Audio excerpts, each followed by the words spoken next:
Ahojte, dobrého zdravíčka vám všetkým prajem, volám sa Jan Hubínsky a opäť vás vítam vo svojej minútke zdravia. Tak ako vždy aj dnes dúškom čerstvej vody pripíjam na zdravíčko nás všetkých. Verím, že sa o to svoje zdravie staráte. Ak ste sa nestarali, že sa oň starať začínate. A tak ako hovorím, prostredie, v ktorom žijeme, má veľký vplyv na to, ako sa odvíja naše zdravie. A dnes by som vás chcel pozvať na druhé mimoriadne stretnutie. Prvé sa uskutočnilo minulý rok, tesne pred koncom roka, a druhé v oblasti alebo na tému slobodného hospodárenia sa uskutoční 21. februára. Takže o necelé 2 týždne, a teda tí, ktorí trošku sledujete naše aktivity, asi viete, o čo ide. Ja hovorím, že pokiaľ systém alebo štát alebo vláda z akéhokoľvek uhla pohľadu si to človek vysvetľuje, pokiaľ nevytvára podmienky na život, s ktorým by bol človek spokojný, pokiaľ nevytvára podmienky pre život, ktorý je človeka hodný, tak je nielen našim právom, ale je našou povinnosťou každého jednotlivca ako súčasťou celej spoločnosti konať tak, aby tí, ktorí nekonajú pre blaho všetkých, aby buď zo svojho miesta odišli, alebo aby začali čo najskôr pracovať v prospech celej spoločnosti, to znamená, že v prospech každého jedného z nás. Aj téma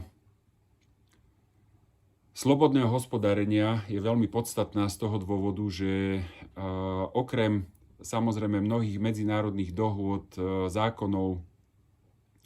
na základe prirodzeného zákona, na základe našej vlastnej ústavy, z ktorej napriek tomu, že sa stal trhací kalendár, napriek tomu to tam stojí, že môžete buď podnikať s tým, že beriete na seba všetku zodpovednosť, ktorá s podnikaním zodpovedá, alebo teda ktorá k tomu prináleží, alebo môžete inak slobodne hospodáriť. A myslím si, že mnohí podnikatelia, ktorí nie sú napojení na tie štátne štruktúry, štátne zákazky a podobne, tak vidia v podstate, že je to akýsi taký zmrzačený stav podnikania, kde naozaj ľudia padajú dole nosom, len aby zarobili na základné výdavky, ktoré potom im tá vláda alebo to aktuálne vedenie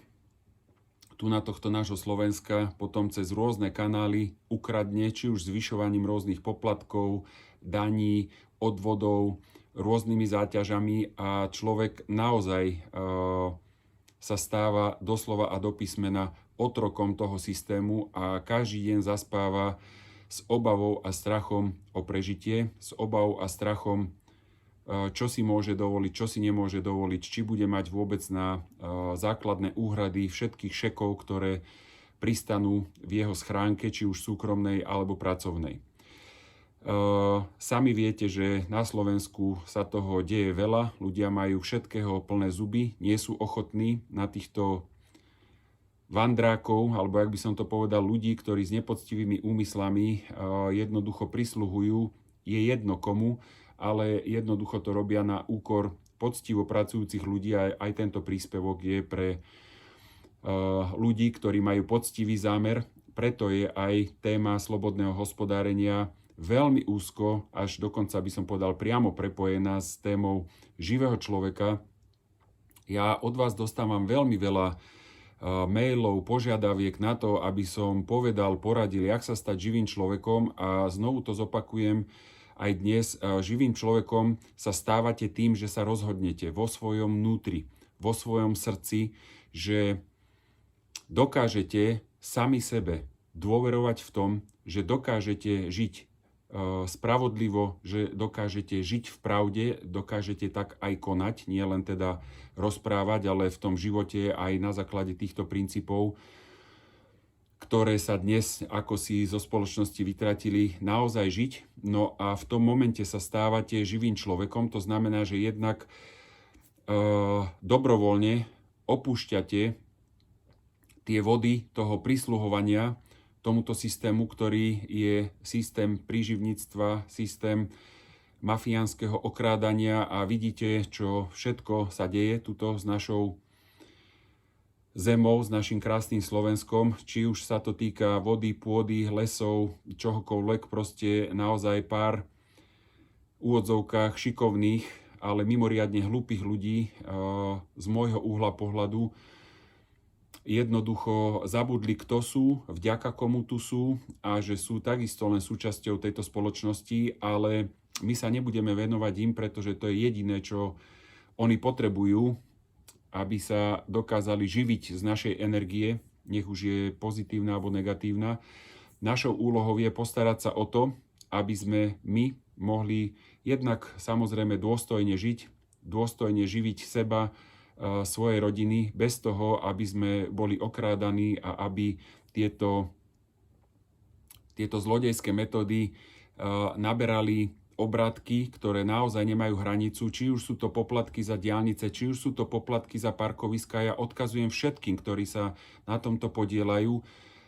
aby sa začali živiť poctivou prácou, pretože aj tu u nás v Nitre tzv. Parkovacia politika, ktorá vyhnala ľudí vlastného mesta, ktorá vyhnala turistov, ktorých každé mesto potrebuje už len na to, aby sme sa navštevovali medzi sebou a tak ďalej. Jednoducho vyhnali ľudí, ktorí sa skladajú dennodenne na to, aby vôbec naše mestá existovali, aby sa tu veci opravovali. Pozrite sa, po akých cestách chodíme, po akých výtlkoch chodíme, ak si ničíme auta, ktoré si sami zaplatíme. A pokiaľ my nedáme povel, my tzv. Bežní alebo obyčajní ľudia, pokiaľ nedáme povel, že toto akceptovať nebudeme, tak verte, že ten zlodej, ten vykorisťovateľ, on dobrovoľne za vami nepríde, nedá vám nič zo svojho vrecka a naopak z toho vášho bude kradnúť viac a viac. Takže tí, ktorí si myslíte, že chcete žiť inak, že energiu, ktorú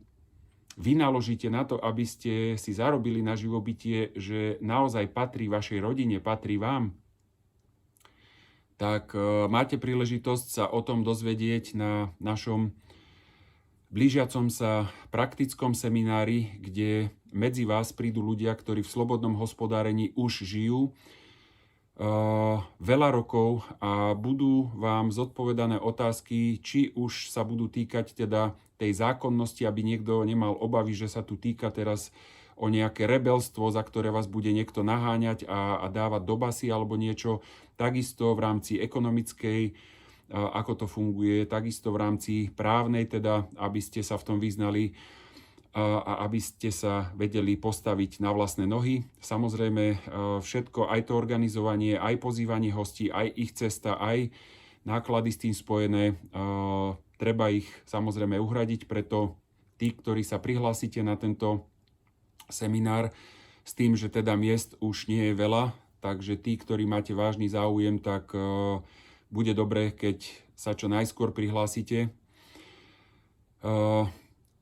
Obratom teda dostanete aj inštrukcie, informácie ohľadom príspevku na toto stretnutie, pretože ako hovorím, je síce veľa ľudí, ktorí sa oháňajú tým, že živí ľudia a my, čo si ideme pomáhať, že by sme to všetko mali robiť ako že zadarmo, tak ja to až takto ružovo nevidím, pretože tým pádom znovu len žijeme na úkor niekoho iného, ale pokiaľ je tu niekto, kto v takej pozícii je, čo ja nie som, že dokážem zorganizovať a pozývať ľudia, nakrmiť ich a dať im napiť a nájsť a vyplácať zo svojich peňazí nejaký honorár ľuďom, ktorí sem prídu sa podeliť o svoje veľmi vzácne skúsenosti, za ktoré si takisto oni zaplatili nielen teda peniazmi, ale takisto určitou daňou tým, že vychodili tieto chodničky, tak naozaj je veľmi dôležité, aby tá podpora bola nielen teda etická a morálna, ale aby bola aj taká, za ktorú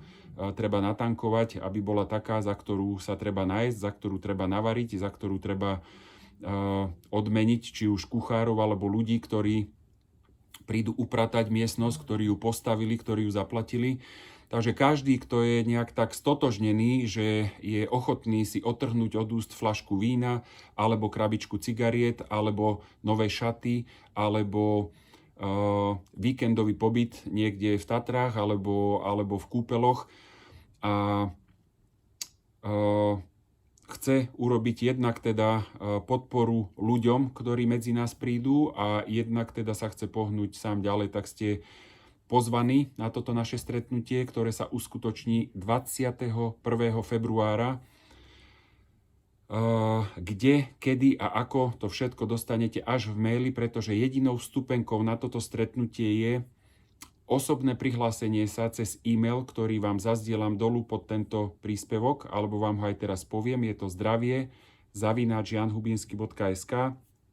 Obratom dostanete informácie a každý, kto bude prihlásený a kto bude mať vopred uhradený príspevok za toto stretnutie, tak bude vlastne aj pripustený k tomuto semináru, ktorý bude celodenný.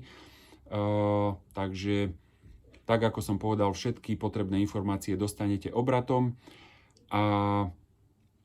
ja sa na takéto stretnutia osobne veľmi teším, lebo naozaj tu sa už stretávajú ľudia, ktorí už majú rukavy vyhrnuté a sú pripravené